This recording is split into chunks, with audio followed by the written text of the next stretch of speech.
सबको जय मसीह की। परमेश्वर के सुंदर नाम में आप सबको बहुत से आशीष मिले। आज आपके सामने मैं बहुत दिनों के बाद आपके सामने परमेश्वर का सुंदर वचन लेके आई हूँ और साथ में आपको बताना चाहती हूँ कि अगर हमें किसी को बताना है, सिखाना है, जवाब देना है, तो हमें वचनों का ज्ञान होना बहुत ज़रूरी है, क्योंकि हमारे जीवन में वचनों का बहुत महत्व है। अगर हमें वचनों को कॉन्टेक्स्ट में बताना नहीं आएगा, पढ़ना नहीं आएगा, समझाना नहीं आएगा कट टू कट, तो हम किस तरह से लोगों को बता सकेंगे। तो हमें वचनों का ज्ञान होना बहुत ज़्यादा ज़रूरी है।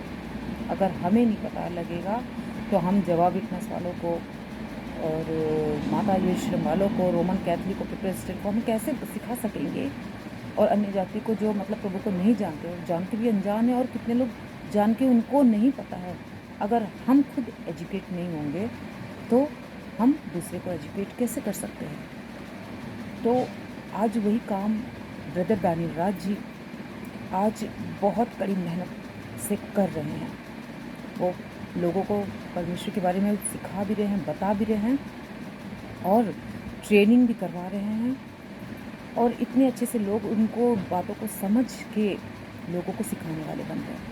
तो परमेश्वर उनके परिवारों को, मसीह मंथन के सदस्य को, कोऑर्डिनेटर को और अनिसमस के जितने भी हैं और जितने भी यूट्यूब फॉलोअर्स है, फेसबुक फॉलोअर्स, उन सबको कहती हूँ कि परमेश्वर के कार्य राज्य के लिए आगे आइए और परमेश्वर आप सबको बहुत से आशीष दे और बहुत आगे तक लेके जाए। क्योंकि पिता कहता है कि जो पेड़ फल नहीं लाता उसे काट देता है। तो हमें बहुत सा फल लाने वाला बनना है। तो मैं आपको कुछ बताना चाहती हूँ वचन में से ही कि किसी व्यक्ति को यीशु मसीह का अनुयायी बनने के लिए हमें क्या करना चाहिए। मतलब उनकी बातों को, खरी शिक्षाओं को सही तरीके से लोगों को सामने बताने के लिए हमें क्या करना चाहिए। तो उसके जैसे जीवन जीने के लिए हमें अपने आप को तैयार करना, जिसमें है हमें बाइबल का अध्ययन करना है, प्रार्थना करनी है, दूसरों के साथ साझा करना है ना, करना है, शामिल होना है।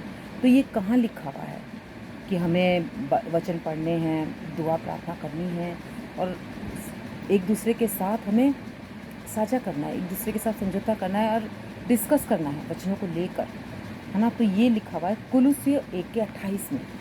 क्या लिखा है, आइए हम पढ़ते हैं।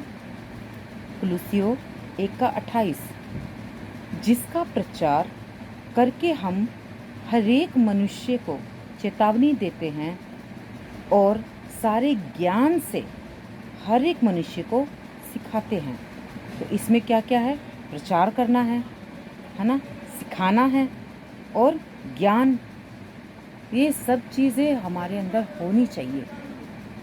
तभी तो हम लोगों को बता सकेंगे, सिखा सकेंगे परमेश्वर के वचन को, है ना।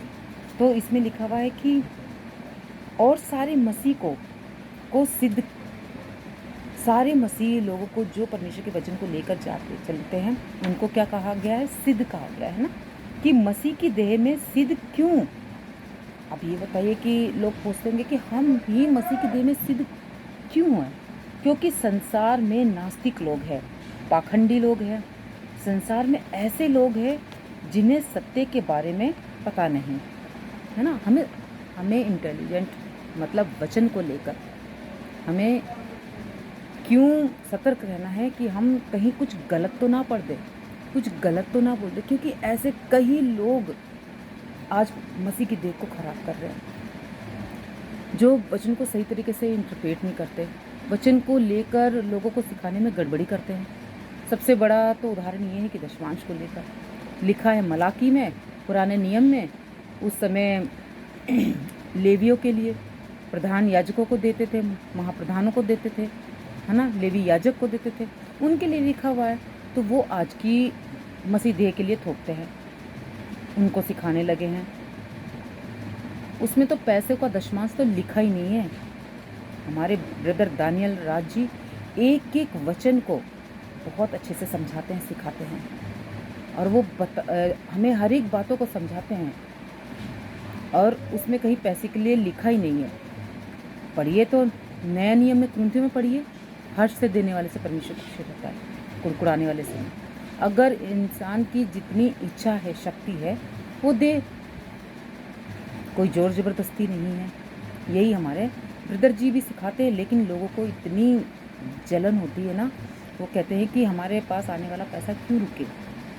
अपने पोस्टरों के आगे पीआर कोड नंबर भेजते हैं। नहीं तो कहते हैं तुम्हारी फैमिली में जितने मेंबर हैं, उतने जितने मेंबर कमाते हैं उन सब का दशमांश है, तो उन सब का दशमांश मिला के बताइए कितना होगा। तो हमें वचन का, बाइबल का सही ज्ञान होना बहुत ज़रूरी है ना। अगर ज्ञान हो गया तो हमें प्रचार, प्रार्थना सब कुछ करना चाहिए और पाखंडी लोग से बचे रहना चाहिए, क्योंकि संसार में ऐसे लोग हैं जो जिन्हें सत्य के बारे में नहीं पता। क्योंकि आपको कितना ज्ञानी होना पड़ेगा और कितना मैच्योर होना पड़ेगा इस बात को समझने के लिए।